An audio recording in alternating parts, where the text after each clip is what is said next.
وذکرہم بأیام اللہ۔ صدق اللہ مولانا العظیم وبلغنا رسولہ النبی الامین المکین الکریم ونحن علی ذلک لمن الشاہدین والشاکرین فالحمد للہ رب العالمین۔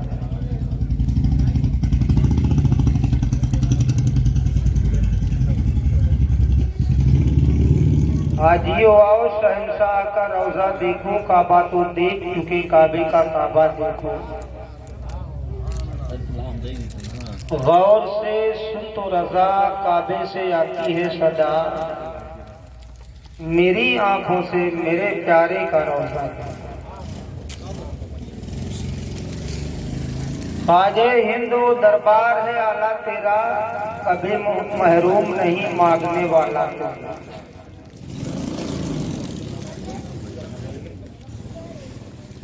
محی الدین غوث ہے اور خواجہ معین الدین ہے، اے حسن کیوں نہ ہو محفوظ عقیدہ تیرا۔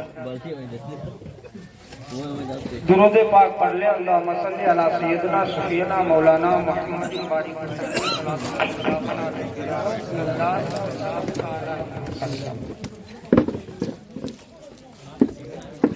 خطبہ اعظام مداحان رسول، دیگر علماء اور ائمہ حفاظ کی لمبی فہرست ہے۔ وہ اپنے وجود سے اپنے آپ کو نہیں بلکہ آپ کو مسعود بنا رہے ہیں، اور مناسب تو یہ ہے کہ جو کہا جائے، جتنا بھی کہا جائے، کوشش یہ کریں کہ اس کو سنیں اور عمل کرنے کی کوشش کریں۔ خراسان کی وہ سرزمین تھی کہ جہاں ایک انسان پیدا ہوتا ہے، حالات اور وقت کی تبدیلی کے ساتھ وہ عراق میں آ کر سکونت اختیار کرتا ہے۔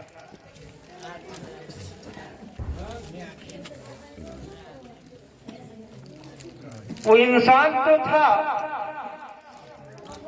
لیکن اس کے ساتھ کبھی اچھا نہیں لگا، یعنی اچھا انسان یہ نہیں کہہ سکتے۔ کھاتا پیتا تھا، چلتا پھرتا تھا، گھومتا اڑتا بیٹھتا سب، لیکن فقط انسان تھا۔ قسمت پل میں بدل جائے کہ کوئی نہیں جانتا۔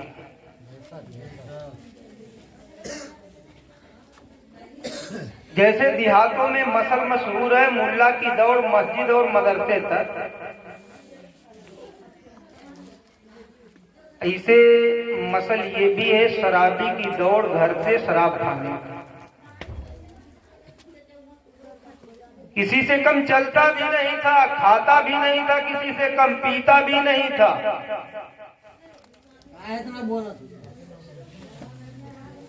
پینے میں تو اتنا ماہر تھا، اتنا زیادہ پیتا تھا، اگر کسی کو پتہ لگانا ہوتا تو میکدے میں جا کے اس کو پاتا، مشکل سے وہ اپنے گھر ملتا،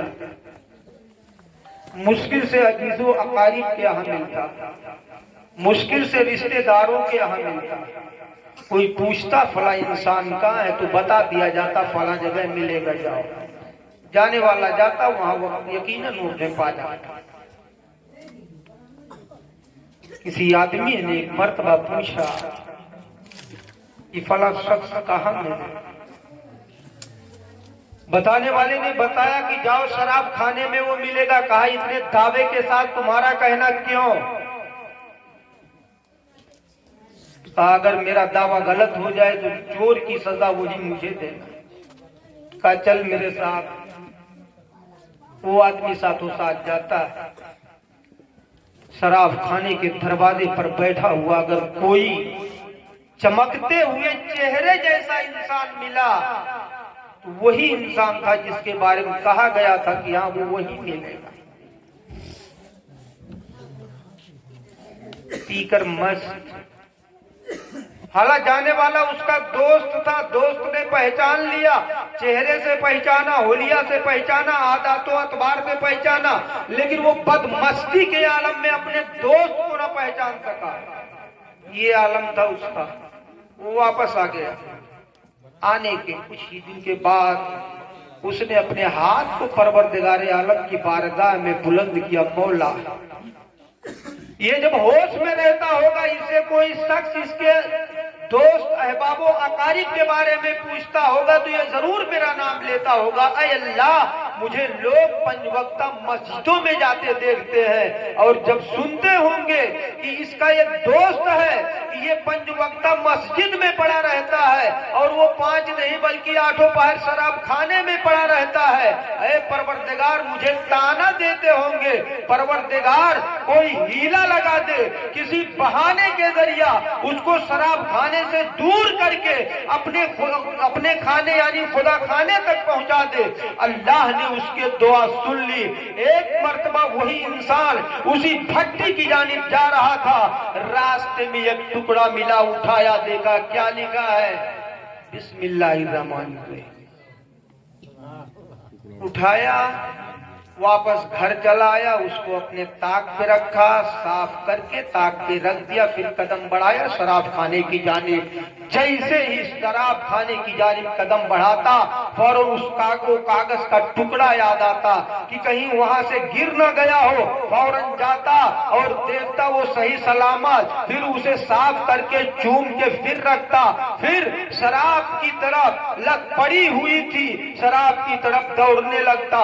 لیکن پھر یہ خیال آتا کہیں ایسا نہ ہو اس کی بے حرمتی ہو. ایسے پروردگار عالم نے اس انسان کے دل میں بسم اللہ الرحمن الرحیم شریف کی عظمت اتنا بٹھال دیا، یقیناً شراب کھانے کا راستہ بھول گیا، اور بنا سمار کے صاف کر کے وہی بسم اللہ الرحمن الرحیم کا ٹکڑا طاق پہ رکھا، بلند جگہ رکھا. اس کی عظمت کے مد نظر اللہ رب العزت نے اپنے نام کے ادب کے صدقے میں اس انسان کو اتنا معظم، اتنا مکرم اور اتنے اعلی مرتبے پر فائز کر دیا. دنیا جسے آج بشر حافی کے نام سے یاد کرتی ہے. حضرت بشر حافی، پہلے حضرت بشر حافی نہیں تھے. حضرت بشر حافی، بشر کا مطلب ہوتا ہے ننگے پاؤں والا، حافی کا معنی ہوتا ہے ننگے پاؤں والا. بشر تو ان کا نام ہی تھا. پہلے نام صرف تھا بشر، لیکن جب اللہ کے ناموں کی تعظیم کے سبب وہ زمین پر جوتا چپل اس وقت سے نہ پہن کے چلنے لگے، تب سے دنیا نے انہیں بشر حافی کے نام سے یاد کیا. یہ انسان اللہ کے نام کا ادب کرتے ہوئے جوتا چپل نہیں پہن رہا ہے. مطلب یہ کہ کہیں کوئی ٹکڑا ایسا نہ ہو جس پہ اللہ کا نام لکھا ہو اور وہ میرے پاؤں تلے پڑ جائے، جوتوں اور چپلوں کے تلے پڑ جائے. تو کوئی بعید نہیں، اگر حالات ایسے ہوں کسی کے ساتھ تو بس صدق دل سے مسجد کے کونے میں، گھر کے کونے میں، تنہائی میں، باغ میں، کھیت میں، ندی کے کنارے، جہاں بھی آ صدق دل سے اس انسان کے سدھرنے کی نیت کر کے پروردگار عالم کی بارگاہ میں رو دے، گڑ گڑا دے. یقیناً اللہ رب العزت کسی نہ کسی کی دعا ضرور قبول کرے گا. اور ایک دن وہ بشر حافی تو نہیں بن سکتا انسان، لیکن غلام بشر حافی ضرور بن سکتا ہے. فارسی کا مقولہ ہے عقل مندارا اشارہ کافی ہے. درود پاک اللہم صلی علی سیدنا شفیعنا مولانا محمد بارک وسلم صلاۃ و. آپ کچھ بولو اگر سنے ہو شام سے. حضرت یہی نا ایک سوال چھوٹا سا میرا ہے، پورا تو نہیں مانیں گے. عمرہ کہاں ہوتا ہے آپ بتائیے؟